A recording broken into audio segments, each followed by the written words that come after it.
जरा सोचिए, आप अपने ऑफिस या घर जाने के लिए आम दिन की तरह सड़क पर चल रहे हैं। गाड़ियां खड़ी हैं, गाड़ियां की लंबी लंबी कतारें लगी हैं और ट्रैफिक जाम है। सभी लोग अपने काम में व्यस्त हैं और अन्य दिन की तरह कल का दिन भी सामान्य की तरह गुजर रहा है। तभी अचानक पीछे से एक भयानक शोर सुनाई देता है। आप कुछ समझ पाते कि किस चीज का शोर है, तब तक पानी का एक सैलाब बुलेट ट्रेन की तरह आती है और वो सारे चीज को बहा ले जाती है जो उसके अगल बगल था। न बचने का मौका और न ही इसमें पहले से कोई सूचना मिला।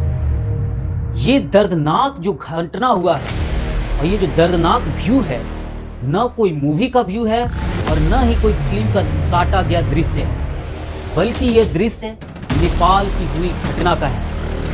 26 तारीख को, तो यानी कल का दिन सुबह 8:30 बजे जिस तरीका से लोग अपने काम में व्यस्त हुआ करते थे, अपना काम कर रहे थे, अचानक पानी का सैलाब आता है और उन जिंदगियां को बहाकर ले जाता है, उन पुल को ले जाता है, उन महल को ले जाता है और वहां पे जितनी गाड़ियां थी सभी को बहाकर ले जाता है।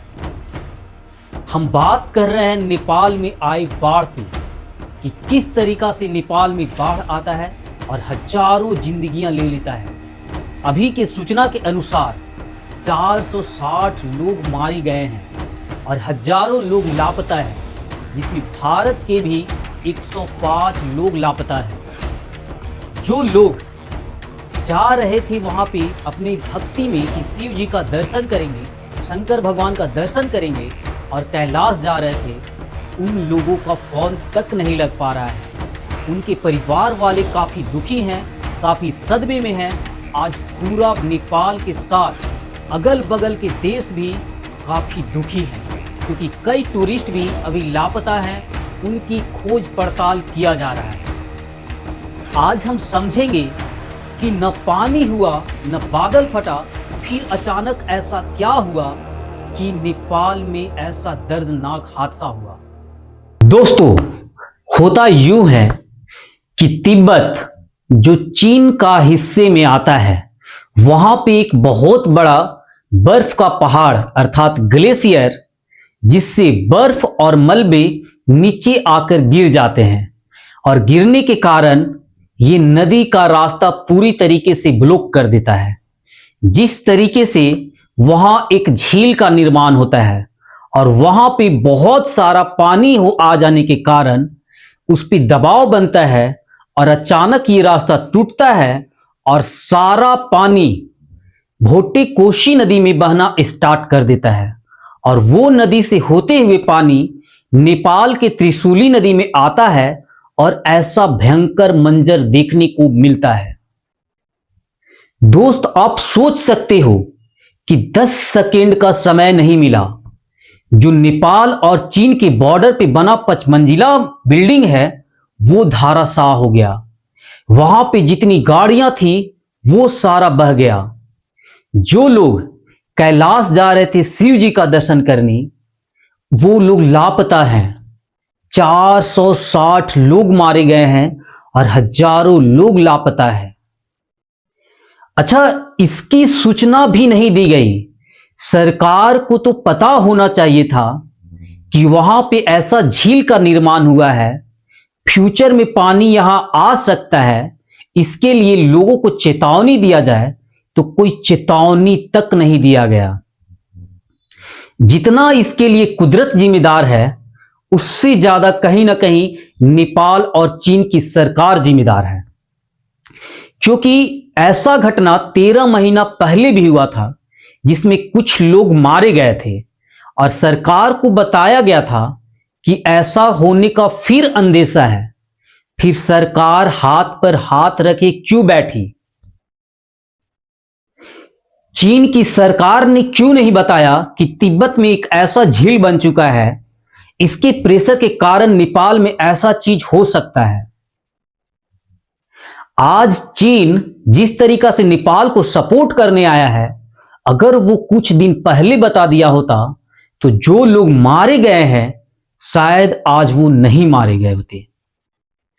आज भारत में भी काफी दुखदाई माहौल है, क्योंकि भारत के गए हुए बच्चों में 105 लोग लापता हैं।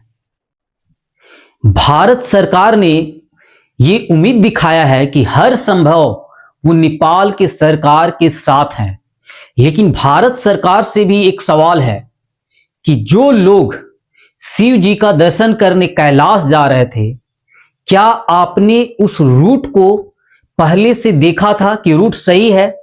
अगर सही नहीं था तो आपने उन्हें अवसर क्यों दिया जाने का, आपने मंजूरी क्यों दिया जाने का?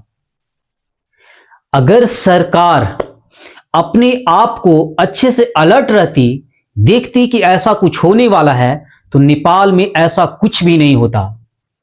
नेपाल का पुलिस चौकी दोस्तों, जो लोगों की मदद करते हैं, वहां पुलिस के साथ पुलिस चौकी भी बह गया। आप सोच सकते हो कि कैसा मंजर होगा। वहां के बच्चे जो विद्यालय में पढ़ने जा रहे थे, वो बच्चे जब देखे तो रोंगटे खड़ा हो गया। ये केवल नेपाल में ही नहीं, अन्य देश भी यह दृश्य देखकर काफी भावुक है और यह सोच रहा है कि ऐसा किसी के साथ ना हो। तो उम्मीद करते हैं कि आपको समझ में आया होगा कि आखिर नेपाल में ऐसा क्यों हुआ। न बारिश हुआ, न बादल फटा, फिर ऐसा क्यों हुआ, ये आपको समझ में आया होगा। ये ऐसा इसलिए हुआ था दोस्तों, क्योंकि वहां पे बर्फ का टुकड़ा एक पहाड़ से टूटकर नीचे गिर गया था और वो नदी का रास्ता बंद कर दिया था, और अचानक नदी का रास्ता खुलने के कारण सारा पानी नदी के रास्ते होते हुए नेपाल आया और ऐसा दृश्य देखने को मिला। आपको क्या लगता है? हर देश के सरकार को इससे एक सूचना लेना चाहिए, इससे एक सीख लेना चाहिए कि उनके राज्य में भी अगर ऐसा कोई क्षेत्र है तो उनकी जानकारी समय समय पर लेते रहे। जैसे भारत में उत्तराखंड, सिक्किम जैसे राज्यों में ऐसा कुछ होने की संभावना होता है, इसीलिए भारत सरकार को भी चाहिए कि हमेशा ये सब पे अलर्ट रहे। आपकी क्या राय है? कमेंट करके बताएं। क्या ये आपदा भगवान की वजह से आया है, प्रकृति की वजह से आया है, या इसमें सबसे ज्यादा जिम्मेदार सरकार है? कमेंट करके बताएं दोस्तों।